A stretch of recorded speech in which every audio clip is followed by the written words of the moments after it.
오늘 우리에게 주시는 하나님 아버지의 말씀은 사도행전 10장 45절에서 48절입니다. 사도행전 10장 45절에서 48절까지 제가 봉독해 드리겠습니다. 할례를 받은 사람들 가운데서 믿게 된 사람으로서 베드로와 함께 온 사람들은 이방 사람들에게도 성령을 선물로 부어주신 사실에 놀랐다. 그들은 이방 사람들이 방언으로 말하는 것과 하나님을 높이 찬양하는 것을 들었기 때문이다. 그때 베드로가 말하였다. 이 사람들도 우리와 마찬가지로 성령을 받았으니 이들에게 물로 세례를 주는 일을 누가 막을 수 있겠습니까? 그런 다음에 그는 그들에게 명해서 예수 그리스도의 이름으로 세례를 받게 하였다. 그들은 베드로에게 며칠 더 머물기를 청하였다. 아멘. 오늘 3월 25일 화요일 우리가 사순절 묵상집으로 우리가 새벽 기도를 하고 있는데요. 오늘 제목은 이방인들도 성령을 받다. 이 제목입니다. 여러분 이제 묵상집을 보시면 우리가 이제 이스라엘 백성들이 이제 자기들에게 이제 하나님께서 자기들을 선택하셨다. 이게 선민 사상이에요. 선택하셨다. 그렇기 때문에 우리는 우월하다. 이런 생각들을 가지고 있습니다. 그래서 이방인들, 즉 외국인들, 그러니까 유대인들이 아닌 다른 민족들은 무시한 거예요. 그러니까 하나님이 자기들을 왜 택하셨는지 그 부분은 놓치고요. 택하셨다 여기에 방점을 찍은 거예요.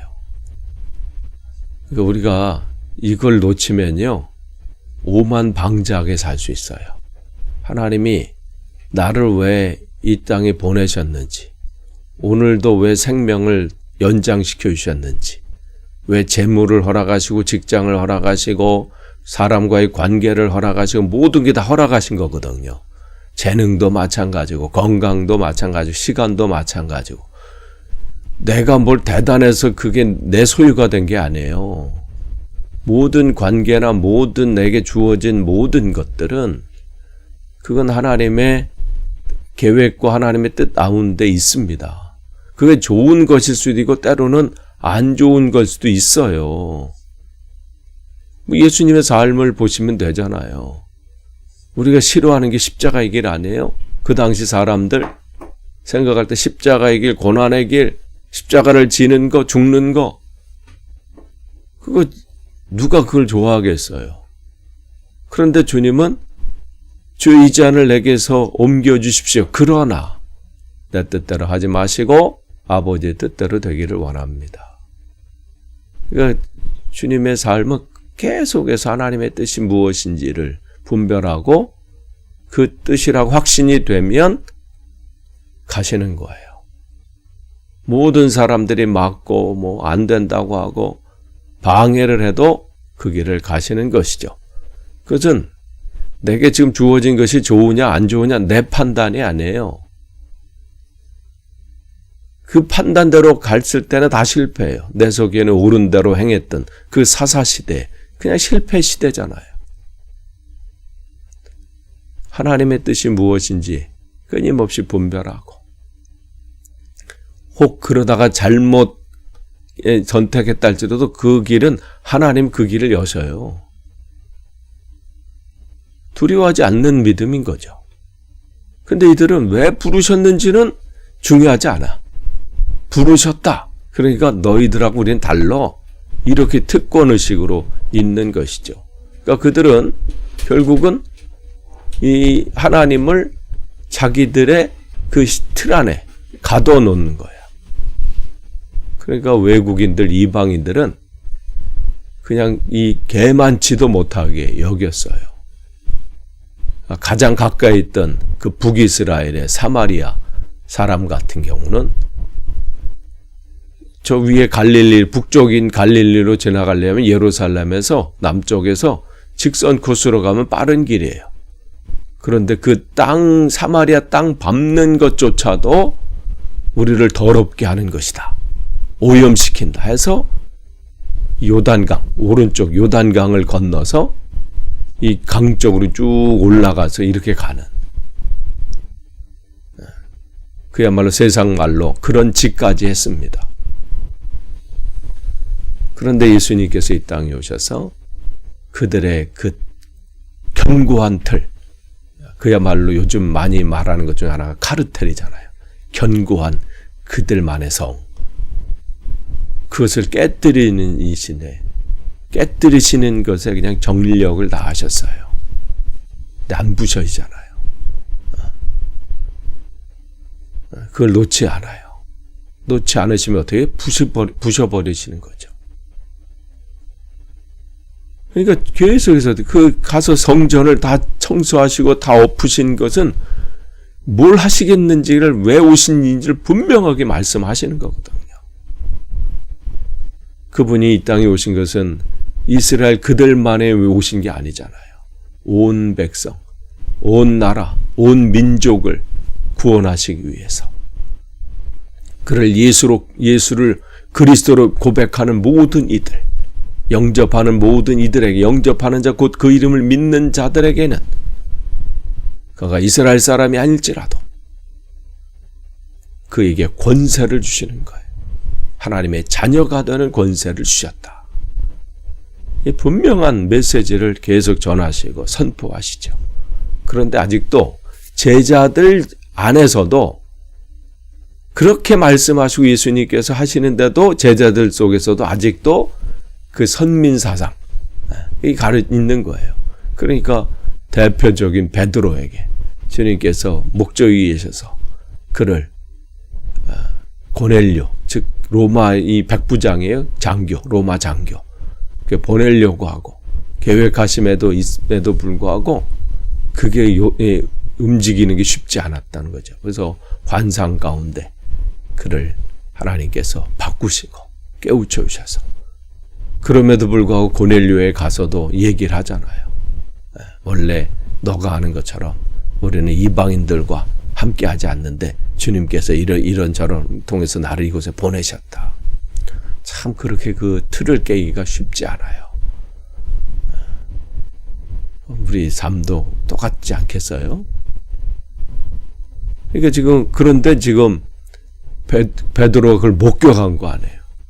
야, 진짜 하나님께서, 나는 우리들만의 하나님인 줄 알았는데 이방인에게도 하나님께서 이렇게 계획을 갖고 계시고 역사하시는구나.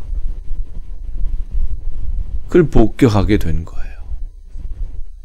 베드로가 그 고넬료뿐만 아니라 그의 가족들, 또 그의 친지들, 또 지인들, 또 그들이 와서 하나님 말씀을 들을 때 하나님께서 그곳에 강하게 역사하신 것을 목격하게 되고, 또 이것을 예루살렘에 올라와서 예루살렘 교회, 또 그 회의 때에 그것을 선포하고 또 이 부분을 보고하잖아요.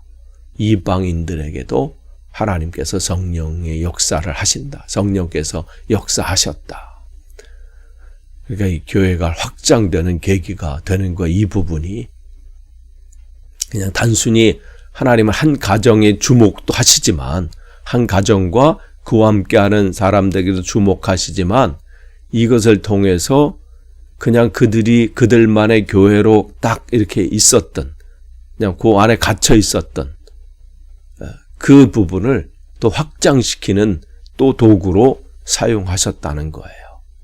그러니까 우리가 어떤 일들을 진행하고 또 할 때 걸림돌이 생길 수도 있고요. 또 어느 때는 약간 흔들림과 또 갈등이 있을 수 있고 고민이 있을 수 있어요. 그러나 하나님은 모든 것을 통해서 하나님의 계획하신 일들을 이루시고 확장하신다는 거예요. 그러니까 이 가정을 통해서도 마찬가지예요. 하나님이 어떠한 계획과 목표를 가지고 계신지를 분명하게 보여주시죠. 그러니까 그들은 이 고넬료를 만나기 전까지는 하나님께서 어떻게 계획하시고 목적하시는 것, 여기에 잘 깨닫지 못했던 것이죠. 그런데 하나님의 이끄심에 베드로도 결국은 순종했을 때 그만큼 하나님이 어떠한 분인지를 알게 되는 눈이 더 확장이 되고 열려지게 보여지게 된 것이죠. 여러분은 어떠신가요? 여러분이 하나님께서 어떻게 역사하시는 그 부분에 여러분의 틀을 가지고 제한하고 계시는 것은 없습니까? 하나님은 이러신 분이야. 하나님은 이래. 여러분이 알고 있는 하나님, 그 정도의 여러분이 지금 틀로 모든 상황들과 모든 사람들을 판단하고 계신 것은 아닙니까? 지금 베드로도 그랬고 많은 이들이 그런 실수를 한 경우가 있어요. 내가 아는 정도. 그러니까 하나님은 이러셔야 돼. 저 사람이 저렇게 하는 것은 잘못된 것이야. 혹 이러지는 않습니까? 그래서 하나님의 계획이 혹 나로 인해서 제한되는 것은 아닌지. 물론 그러실 분은 아니지, 하나님은. 내가 그렇게 고집 부린다고 해서 하나님은 거기서 멈추시는 분은 아니세요. 내가 사용 못 될 뿐이지. 만약에 베드로가 끝까지 고집 부리고 그래도 나는 상관없습니다. 안 됩니다. 못합니다 했다면 그는 거기까지였을 거예요. 그러나 하나님은 그를 통해서 베드로가 또 그런 정도였다면 하나님이 부르시지도 않으셨고 또 그에게 이런 것을 보여주시지도 않으셨겠지요. 다시 한번 우리의 시선을 한번 되돌아볼 필요 있어요. 내 틀을 다시 한번. 여러분의 판단이 진리가 아닙니다. 여러분의 생각이 하나님의 생각이 아닐 수 있어요. 그래서 우리는 날마다 된 줄로 생각하면 또 교만하지 않게 또 엎드리는 거예요. 하나님의 뜻은 우리가 헤아릴 수 없습니다. 오늘도 확장되길 원합니다. 오늘도 그 틀이 열려지길 원하고 그 시선이 더 열려지길 원합니다. 지금 베드로가 고넬료의 집을 간다는 것은 지금 우리가 아는 어느 정도 요런 틀이 아니에요. 누구 집을 신방하는 정도가 아니고 내가 잘 모르는 사람, 외국인을 방문하는 이 정도의 사건이 아니에요. 그가 가지고 있는 모든 틀을 부셔버리는 사건이에요. 이럴 때 하나님의 놀라운 일들이 일어난 거예요. 여러분과 견해가 맞지 않는다고 해서, 정치적인 생각이 맞지 않는다고 해서, 나와 어떠한 견해와 어떤 생각들이 맞지 않는다고 해서 저 사람은 나와 상관없는 사람이야. 만약 이렇게 판단하고 그에게 하나님의 말씀을 전하는 것을 거부하고 교제하기를 거부한다면 마찬가지예요. 고넬료를 만나기를 거부했던 그는 지금 상황과 더 다른 상황입니다. 아예 그들은 원수예요. 그냥 동물처럼 취급했습니다. 그럼에도 불구하고 하나님은 그에게 발걸음을 옮기게 하십니다. 이게 우리가 가야 할 길이에요. 만약 예수님께서 그분이 원하시는 사람만 찾아가셨다면 어쩌면 저와 여러분에게는 기회가 없었는지도 모릅니다. 여러분, 하나님이 맡겨주시는 사람이라면 그가 어떤 사람이라도, 나와 성격이 안 맞는 사람일지라도, 정치적인 색깔이 맞지 않는 사람일지라도, 나와 모든 것이 맞지 않는 것처럼 보일지라도 주님께서 가라 하시면 그를 섬기고 또 그에게 주님의 은혜를 전하는 저와 여러분이 되기를 축복합니다. 기도하겠습니다. 하나님 감사합니다. 오늘도 주신 말씀으로 하루를 시작합니다.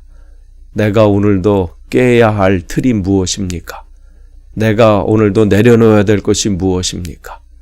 이것을 고집하는 바람에 하나님의 뜻을 거스르는 일이 없도록 오늘도 붙잡아 주옵소서. 예수님의 이름으로 기도합니다. 아멘.